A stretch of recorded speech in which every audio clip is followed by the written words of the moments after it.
I'm here with D. Wayne Lukas, a trainer, which John and I were discussing this before you got here. You never turned down an interview, to my knowledge, and yet they knock you a lot in the press. Why is that? Why stop showing up? I don't know. I think that may be the answer. If I show up, they say I never saw a camera I didn't like, and if I show up, if I don't show up, then they say I'm arrogant. I mean, you've never turned us down, to my knowledge, unless you was going somewhere, because you have a horse in every state of the union.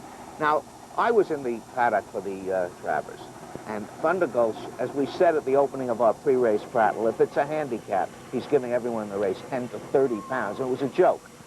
But when you brought him in, he had a very heavy kidney sweat. I mean, I noticed that, and there wasn't another horse in the field that was as, was worked up.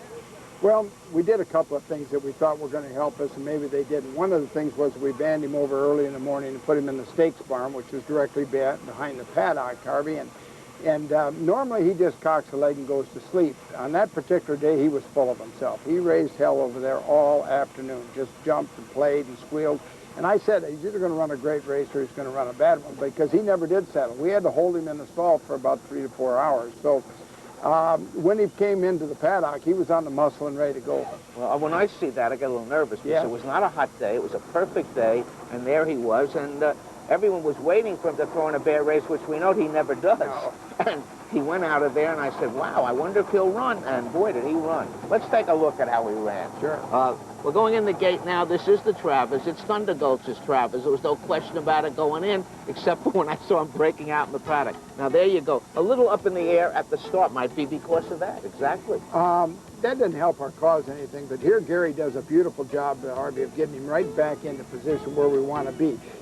He was going to kick the end of the gate, and the assistant starter took a hold of him a little bit to keep him from kicking the tailgate, and when he did, they tripped it, and at that point he tried to help him out, and of course, you know what happened. Well, right up in the air. They skydived a little bit. But basically, it was only fair because, as I said, it was a handicap. We had to spot them something. Well, but everything goes right from this point on. I mean, the position is right. Gary has him where you want to be. You had to be very confident watching the race. At this point, as we go down the backside, I was real confident because that's his favorite position, that stalking position. But this horse makes things happen. He just doesn't get himself in trouble. He's one of those horses that runs at his competition. And I told Gary, I said, just read off of Pat Day's break on Star Standard, because they'd pretty much committed to going to the lead. And I said, watch Pat Day. You know, sometimes Pat Day doesn't always go to the lead. But on this particular case, he tried to. Well, we knew he would. But I was watching, and I said, whatever was wrong with him in the paddock, you could see Gary had him settled down here, and the race was probably going to be history. It's tough, though, when you have a horse that's such a heavy favorite. Everything is on you. You're 30 to 1 like you were the other day at Belmar when you won with the first start. That doesn't mean anything. This means something. Well, I think that the thing about it is he's now getting that respect that he deserves. He's getting to be a short price horse in these better races, and he's the best horse. But it was his race to lose, and the others had to come and beat him. I've said to a couple people that if you're going to win the Travers, you're going to run by those white blinkers at some point if you're going to get it at all. He's even getting respect from you now. There was a point we didn't get that much respect from you. Yeah, I'm a big fan. Yeah, now you got to like him. Now we're going to go. It's obvious. Everyone knocked the time. It was slow. The track was fast, as shown by the next race that was run, but he does win it. The thing about him is I don't think he's ever got it completely as professional as I'd like him to be about just drawing away. He's got the ability to, he stalks horses, he runs by horses. He's not a horse that I think is going to ever win his races very far. You get that brilliance of a Holy Bull or a Seattle Slew like that where they just blow their competition away, and everybody likes to see that. But the bottom line is he wins races, and he does it regularly. And he's obviously just over his generation. There's no question about that. Well, I think he's got his generation on the roads pretty good. Now we got to worry about the next generation. The next generation is going to be a little bit tougher. Now, what about Cigar? When do you project the first meeting? Well, I think according to what I read from, and I talked briefly with Billy Mott, who is a very good friend of mine, and we talked about it, and I think Billy's going to come out in the woodwork. I think he needs 1 1/8. A one-turn mile at Belmont, 1 1/8 is a very good race probably for a comeback. But I think Bill's got some problems, too. He's coming off a 6 or 7 or 8 week layoff, I think July 3rd, he whatever. He can't find spots either. No, he's got to go against us. I don't think he would like to meet us either, any more than we're looking for Cigars out there. I don't think he's looking for Thunder Gulch either. But it's easy enough to duck. There are races. You have an alternative race, which I think you mentioned in the paper somewhere. We could go to the Kentucky Cup, which would give us an extra week and would split it. The only thing I'm debating there is, do we want to go in a championship series at Belmont and take 2 races, or do we go to the Kentucky Cup, which would be September 23rd, and take 1 race and then take the big gap? See, that would be 5 weeks and then 5 weeks. Personally, I think that Thunder Gulch likes his races a little bit closer than 5 weeks, and so I'm probably going to option for the Woodward Gold Cup, Breeders' Cup. And then they're all at the same track. And they're all right there, and you don't move, you don't have any shipping, although this horse handles that well.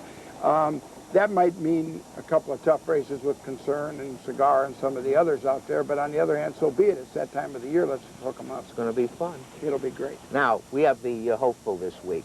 I want to look at the stretch run of the Sapling, which is absolutely awesome. Let's take a look at the stretch. This is Hennessy. This is next year's champion. Look at this. This is a good one. I think Donna Barton on him there, when she asked him to run there, I think she got whiplash. I mean, he that's what it looks that way. I mean, this horse is actually in a canter, galloping away from the field. Now, I don't know who's behind him. I didn't look at the, I didn't handicap the race, but this is unreal. I think this is a pretty good horse. He's a Storm Cat, and he's got a license to be good. His pedigree says he'll run further than these sprints.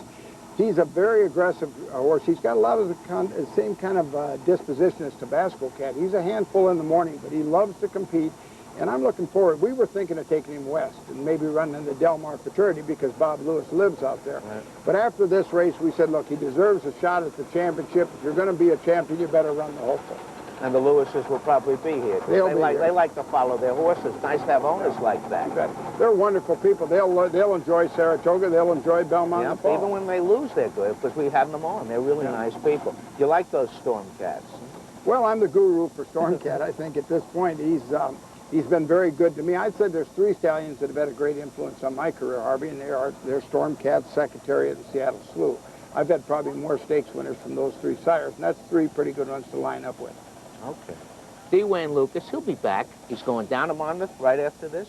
Going down. We're going to work Serena Song and Golden Attraction, and then I'm going to scoot right back here for Wednesday, and we'll start looking at the hopeful. Maybe we can wind this up on a winning note. I said it the other when he came in. I watched The Color of Money last night. The last thing Paul Newman says is Fast Eddie when he says to Tom Cruise, I can beat you anytime. I'm back.